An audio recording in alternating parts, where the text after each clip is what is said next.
Hello everyone, we're Group 3 and today we'll be discussing and examining Walmart's attempted entry into Africa and its relative success in doing so. Joanne will be discussing Walmart's core competencies, which consist of leading logistic and inventory management, in-store operations, and cost efficiencies. Caitlyn will then be going on to examine how Walmart has attempted to position themselves in Africa, with reference to what type of business strategy they utilize and why they choose to utilize this strategy due to Porter's national diamond of advantage, as Porter provides the foundation for business strategy decisions in other countries. Em and Emma will then discuss whether or not Walmart should have entered Africa, where Em will focus on the issues surrounding the South African economy and unions, and Emma will then focus on Massmart's entrance into the sub-Saharan Africa. Finally, Jake will be identifying the international strategies Walmart have used in the past and within Africa. He will also evaluate their strategy used in Africa and the variety of elements that have impacted and influenced their strategy. But first, we need to know what is competitive advantage. Competitive advantage are conditions that allow the company to produce a goods or service at lower price or in more desirable fashion for customers. These conditions allow the productivity entity to generate more sales or superior margin than its competitors. Competitive advantage is made up of core competencies. Core competencies are resource and capability that serve as a source of competitive advantage for a firm over the competitor. According to the resource-based view, raised by Barney in 1991, capability must meet 4 criteria in order to be considered core competencies, and to be able to be a potential source of competitive advantage. And they must be valuable, rare, imitable, and non-substitutable. So to be able to meet these 4 criteria, the goods or service produced by the company should be valuable for its customers, cannot be processed by many others, hard for others to copy or too costly for others to copy, and can't be easily replaced by others. Walmart aims to provide customers with goods they want whenever and wherever by integrating its physical stores and digital business, and focus on developing cost structure which allow the retailer to offer the low everyday pricing. Walmart then concentrate on developing a more highly structured and advanced supply chain management strategy to enhance its competitive advantage. So what kind of competitive advantage does Walmart have? Walmart has 3 main substantial competitive advantage which are supported by its successful supply chain management. They are leading edge logistic and inventory management, efficient in-store operation, and cost efficiency. There are some sustainable sources which meet 4 criteria that used by Walmart to support its competitive advantage. Firstly, the sustainable source for leading edge logistics and inventory management includes a supply chain created by Walmart called vendor managed inventory.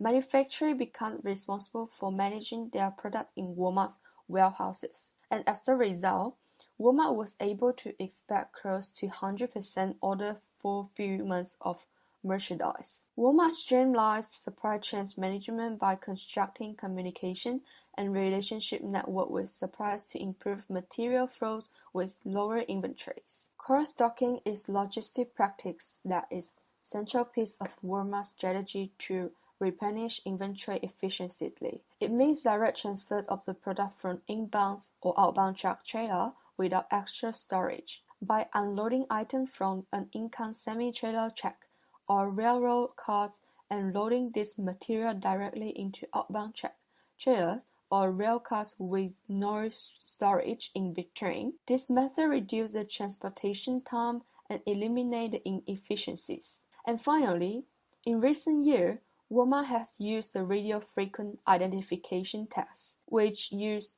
numerical codes that can be scanned from a distance to check pallets of merchandise moving along the supply chains. Secondly, it is the sustainable source of efficient in-store operation. Walmart has the largest information system infrastructure of any private company in the world. Its state-of-the-art technology and network designed allow Walmart to accurately forecast demand, track and predict inventory level, and therefore make its store operations efficient. And the fact that Walmart tracking customer purchase and demand allow the customer to efficiently pull the merchandise to stores, rather than having the company push the good onto shelves. And by using the smart text, read by the handheld scanner, employees are able to quickly learn which items need to be replaced so that the shelves are consistently stocked and inventory is closely watched. And finally, we come to the substantial source of cost efficiency, which includes few links in supply chains, avoids the cost from middlemen. Strategy vendor partnership is finding the product at the best price from a supplier who are in a position to ensure they can meet demands and offering them the potential for long-term and high-volume purchase in exchange for lowest possible price. And also, cross-stocking keeps the inventory and transportation costs down, and they pass those savings to their customers with highly competitive pricings. Hiring unutilized drivers and employees to lower the expenses. Walmart embraced the technology to become an innovator in the way stock track inventory and restock their shelves, thus allowing them to cut costs. And finally, the difference from other companies, Walmart sharing all of its innovative information technology with its partner and save the cost from paying to the third party for providing the technologies. Walmart, throughout its history of operations, has had a distinct business strategy that allows them to position themselves competitively in the various markets that they compete in. When Walmart was founded, it was founded on the principle of passing discounts that retailers could manage from wholesalers to the consumers, and thus make money via higher volume sold. This is highlighted by Walmart's core competency to minimize costs via their supply chain and their employment costs, which in turn allow them to gain a competitive advantage in the discount department sector and grocery sector. This business strategy that Walmart employs can then be categorized as a low-cost provider, in which the company's competitive advantage lies within being able to provide goods and services at a lower price than its competitors within the same sector. Low-cost strategies are achieved by attempting to capture all available economies of scale, improving upon the supply chain efficiency, minimizing cost inputs, utilizing communication systems and information technology to achieve operating efficiencies, and being sensitive and aware to cost advantages associated to outsourcing. There is strong theoretical rationale that implicates the effects of low-cost strategies on profitability. Thus, returns are primarily due to scale economies associated with the strategy implemented. The lower the cost, the greater the profitability can potentially be based on economies of scale. Walmart's low-cost strategy is founded on Porter's Diamond, which state that companies can achieve competitive advantages through innovation. This is innovation in the broadest sense, as companies strive to innovate through new production methods, cost efficiencies, training, and so on. If other companies are slow to respond to this innovation, then this gives said company a competitive advantage, evident with Walmart's innovation in reducing costs in the supply chain and employment costs. Porter also states that certain companies are able to retain their competitive advantage due to the broad attributes of a nation that constitute the diamond of national advantage, forming the field that each nation establishes and operates for each industry. These attributes are factor conditions, which are concerned with factors of production such as labor and infrastructure, demand conditions, which relate to the nature of home market demand for the industry's product, relating and supporting industries and firm strategy, which are conditions in the nation which dictate how companies are created, organized, and the nature of domestic rivalry. There are two additional attributes consisting of government and chance. However, Em will go into further details about these two attributes, as the organization has no control over these attributes. The diamond of national advantage helps explain how Walmart attempts to position themselves in Africa, as Walmart will utilize these attributes to their advantage. For example, on Africa's factor conditions, which consists of overall low-skilled labor and developing infrastructure, this would allow Walmart to utilize their home strategy of low-cost provider and reduce costs in regards to employees, but may have to invest in infrastructure development due to expected infrastructure requirements of Walmart. Based on Walmart's domestic strategy of being a low-cost provider, is then transferred across to the international strategy, which reiterates how Walmart has attempted to position themselves in the same manner in Africa through a non-organic form of entry via the acquisition of Massmart. A low-cost provider strategy in Africa could arguably be successful, as analysts have noted the demographics of Africa are impacted by poverty and low income levels, and by bringing lower prices and additional choice for African consumers, this may improve upon their standard of living. Hi. When we look into the attractiveness of African market for the Walmart, we can see entering into the Africa is not the first move that Walmart made. Walmart already had over 4,500 stores in 15 different countries before acquiring 51% share of South Africa's Massmart in 2011. A move which is in line with the company's acquisition strategy to move into large, high-growth, underdeveloped markets such as Brazil, China and Chile. Economy is a very important factor to consider when we look into the attractiveness of the country. Therefore, South Africa's economy has struggled since going into recession in 2009, when real gross domestic product, which is GDP, fell 1.5% amid the global crisis. Growth of 2.6%, which was expected in that year, but that marks a slowdown from 2011 when GDP rose 3.1%, is far less than the levels of between 5% and 5.5% experienced from 2005 to 2007. Therefore, South Africa was an attractive country because in 2011, South Africa possessed attractive market dynamics, favorable demographics, trends, and a growing economy. Very important factor, their consumer spending, which made up to 60% of the South African economy, rose 4.8% of the second quarter of 2010, slowing from 5.7% growth rate in the first quarter. Elaborating Porter's diamond model, which Caitlyn has mentioned, chance and government factors. Chance can be identified as third parties, which has a huge impact over the business. Therefore, unions play that role in South Africa for the Walmart. Africa believes in unionized concept. Therefore, Walmart went beyond their principles and agreed for unions, which can create a future pressure for the wages, social well-being from unions, and agreeing to avoid worker layoffs and so many problems. Since unions are not allowed in the USA Walmart, and when they allow in South Africa Walmart, which can identified as contradicting and can affect a negative impression among US Walmart laborers. Hence, it can affect Walmart as a whole. With a history of vigorously opposing union organization and more than 80 lawsuits in connection with wages, overtime and hours violation, which have affected more than 10,000 workers worldwide, it is no surprising that South African market was hesitant about Walmart's entry. This can be identified as chance factor, according to Porter's diamond model, which can occur outside the control of the firm, which Walmart have no control over, and the factors which operating in the background, which has a big impact for the Walmart. Despite the attractive prospect, Walmart entry in the African market has been a rocky from the outset. When the US-based retailer announced that it was in talks to purchase the Massmart, the deal was rejected by prominent unions in South Africa, where the Congress of South African Trade Unions, the largest labor union in South Africa, referred to the Walmart as one of the worst stubbornly anti-union companies in the world. Other than the retailer anti-union attitude, South African economists were worried about the impact that general operation of the Walmart would have on local economies, distributors, suppliers, and also manufacturers.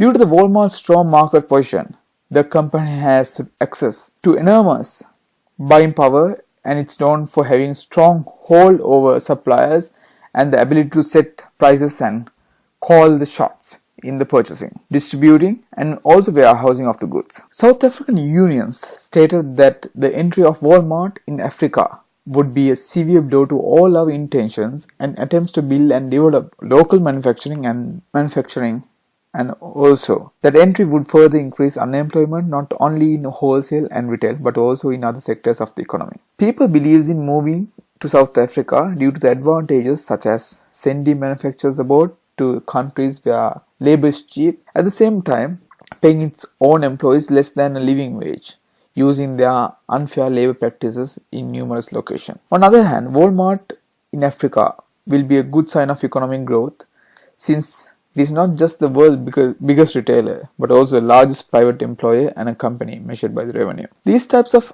foreign direct investment, which is known as FDI, coming towards a country like South Africa can reduce their unemployment and also increase the value of South African currency. Walmart planning in 2012, the company announced 313 million expansion in South Africa, which will add 40 stores in the continent by the end of 2013. Massmart had previously joined the South African retailers such as Shoprite and the Pick and Pay in expanding beyond South Africa. Despite this, South Africa has one of the world's widest wealth gaps, where 4 million people do not cook with electricity and 2 million people use canals for lighting. Therefore, considering the Walmart as a strategy, this move to enter South Africa can be an attractive option in few years later. Not just South Africa but also other countries in Africa plays a huge role for the success of the Walmart.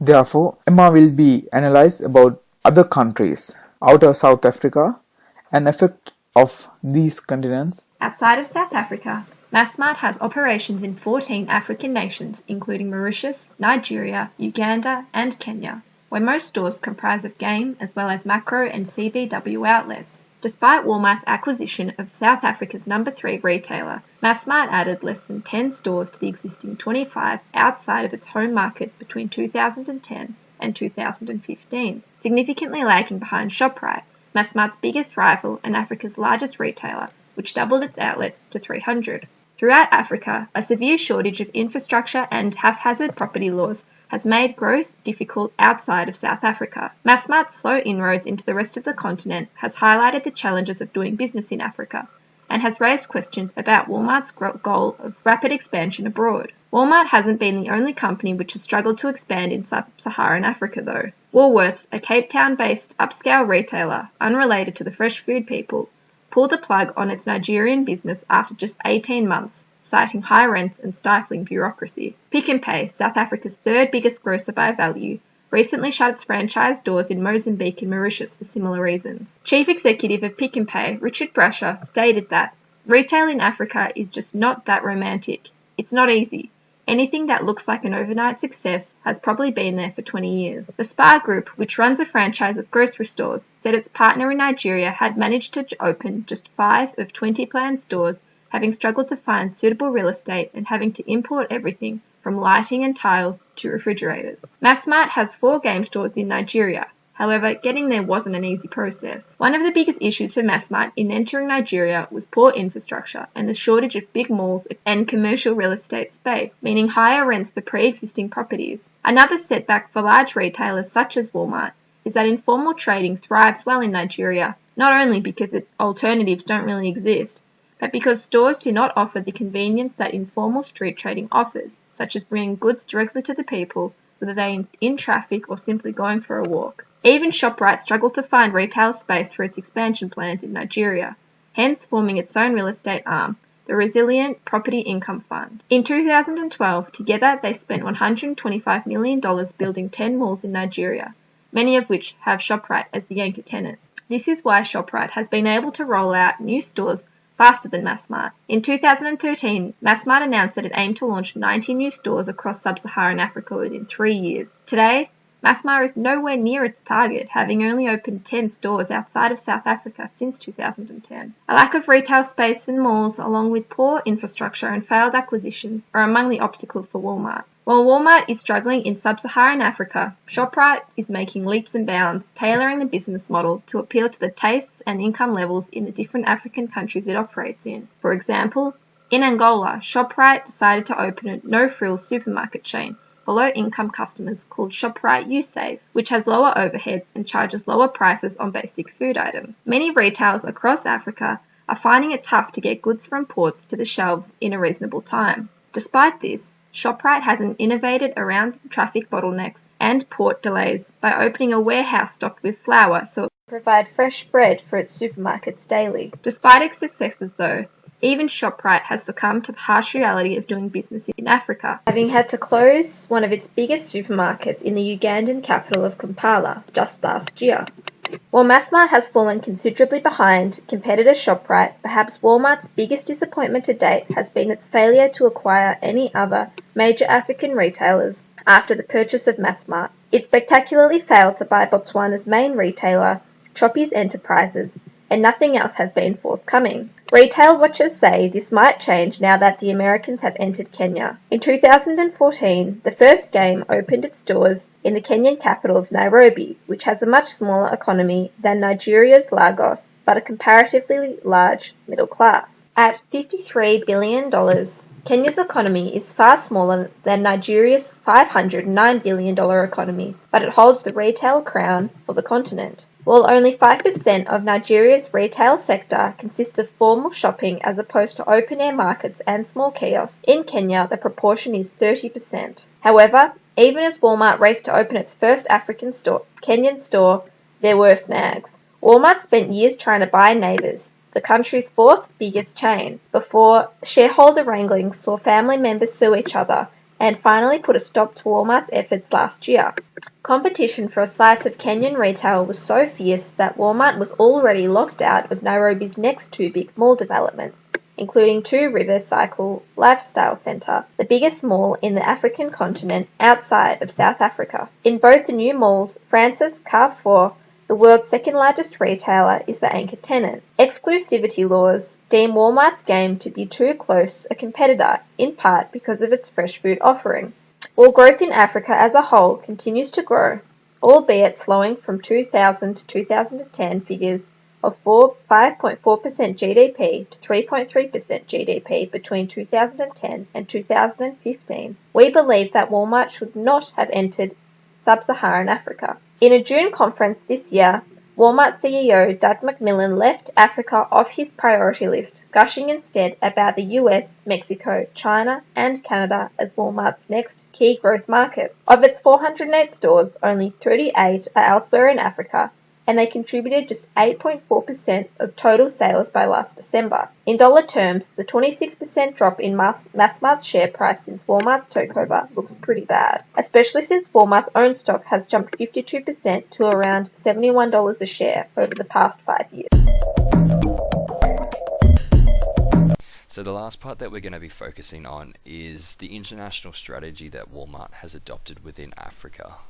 So when a corporation actually decides it's going to expand into a foreign market and into a foreign country, it's obviously essential that they're going to need to develop an extensive and comprehensive international strategy in order to guide the corporation through their international move and to make sure it's as successful as possible, as it is quite a substantial risk and can have severe adverse results if it is not executed correctly. When developing an international strategy, there are a number of aspects that need to be taken into consideration. Some of these considerations would be the institutional distance between the home country and the host country, which would include things such as the difference between organizational cultures as well as values, norms, and beliefs. They need to figure out how they are going to enter into the market and if the successful formula they've been implementing in their home country and possibly others will be suited to the new market. So the greater the differences between the two countries, the more challenges and possible liabilities that are going to arise that the corporations are going to need to structure for. So there are three main international strategies that Walmart or any other international business can take. So the first one is the multi-domestic strategy, there's the global strategy, or the transnational strategy. So just really quickly, the multi-domestic strategy is considered to be a sum of relative independent subsidiaries, so each of them are focusing on a well-determined market and are customized to be suited for that particular market. This multi-domestic approach is advisable when there are significant differences between the national market, when the scale of economies are reduced, and when the cost of coordinating the activity among the parent firm and the subsidiary is really high. So the next strategy is the global strategy. This is where the firm approaches the world as a single market, with their main scope of business being standardized goods and services that appeal to the entire world as a whole. So they're obviously trying to achieve economies of scale through their production and through their marketing. Also, this is where the power and decisions and the responsibilities come from a centralized location. The final strategy is the transnational strategy. This is where the firm tries to combine the benefits of the global efficiencies with the local advantages. So the parent company is running the company from the home country, although they have a localized plan which is customized and suited for that particular international market they are trading in. So if we have a quick look at Walmart's history in international expansion, they have taken a global strategy, which is sort of their US success formula of everyday low prices due to their extensive use of advanced IT, sophisticated logistics, and inventory management techniques. So this has greatly paid off in neighbouring countries such as Mexico and Canada, where Walmart is undisputedly the market leader. However, this formula has not been extremely successful in other countries, especially in Germany, South Korea, and Japan, where this US success formula has been a complete failure. It's been assessed that Walmart's failures have been due to a lack of language and cultural bridging skills, which inevitably lead to mutual distrust and disillusion throughout the market and do not result in a successful expansion. So with everything else out of the way, we can finally get down to talking about whether Walmart has taken a global, transnational, or multi-domestic strategy into Africa. So with Walmart entering into the retail African market by purchasing 51% shareholding of Massmart, Walmart is the major shareholder, and by virtue of controlling more than half of the voting interests, the major shareholder has extreme significant influence in the business operations and strategic direction of the company. So with the parent company having significant influence, the majority of directions will be obviously directed from Walmart along with their US based strategy, which would indicate that this is not a multi-domestic strategy. So therefore, what's left is to determine whether Walmart's strategy would be considered as a global strategy or if they have localized it enough to be considered as a transnational strategy. So the arguments for it being a global strategy would be to say that Walmart is implementing a similar formula that they have implemented consistently throughout their history of international expansion. And of course, this strategy is acquisition followed by intense growth and expansion within that market as early as possible and as quickly as possible, which they have done by acquiring Massmart with the intention of opening 90 stores within the next 3 years. It can also be seen that they have also implemented a similar strategy in terms of their low-cost strategy, which they have used as a successful formula in their past as well. So it could be said that Walmart have actually implemented the same strategy they have and therefore would be a standardized global strategy. However, there have been a number of situations and events that have forced Walmart to significantly alter their strategy within Africa. As previously stated, Walmart has received a strong resistance from unions and government bodies which have forced Walmart to enter negotiations which effectively have been forced to alter their desired US success formula that Walmart uses globally. It is also widely identified that the political environment is part of one of the many elements of the business environments that multinational enterprises are required to take into consideration when developing business strategies. Therefore, this alteration is requiring a customization of strategy to suit the African environment to delegate decisions to regional or national levels. Also, as we know, Walmart loves to acquire and expand rapidly. However, within the African market, this plan has been extremely inhibited because of the excessive shortage of big malls and commercial real estate, which actually allows Walmart to build their stores and to sell their products. So this, of course, is going to have to force Walmart to create a localized strategy to counter this. Additionally, ShopRite, who was an African retailer, also have a similar model and plan, with them already having a strong foothold in the market before Walmart even entered. So also, they wanting to plan to open 14 stores within a less than 2-year period adds to the complexity of the expansion for Walmart, especially as ShopRite also own their own real estate arm. So they not only have to counter the inhibition of their expansion, they also need to develop a comprehensive strategy that is going to be able to counter ShopRite as a whole and also to counter their other competitors within the market. So there are a lot of pressures and elements that are forcing Walmart to diverge from their global, comfortable strategy that they like to implement to be customized and to be localized to the African market, which is obviously directed to them creating a transnational strategy and therefore not a global strategy. To conclude, Joanne highlighted that Walmart's source of sustainable competitive advantage came from their innovative inventory systems and low-cost strategy. Caitlyn evaluated how Walmart positioned themselves utilizing the Porter's Diamond to illustrate Walmart's stance within the African market. Next, Em and Emma discussed the reasons why entering Africa was a poor move for Walmart. And finally, I identified that the African market provided a number of challenges which forced Walmart to localize their strategy, which we determined to be transnational.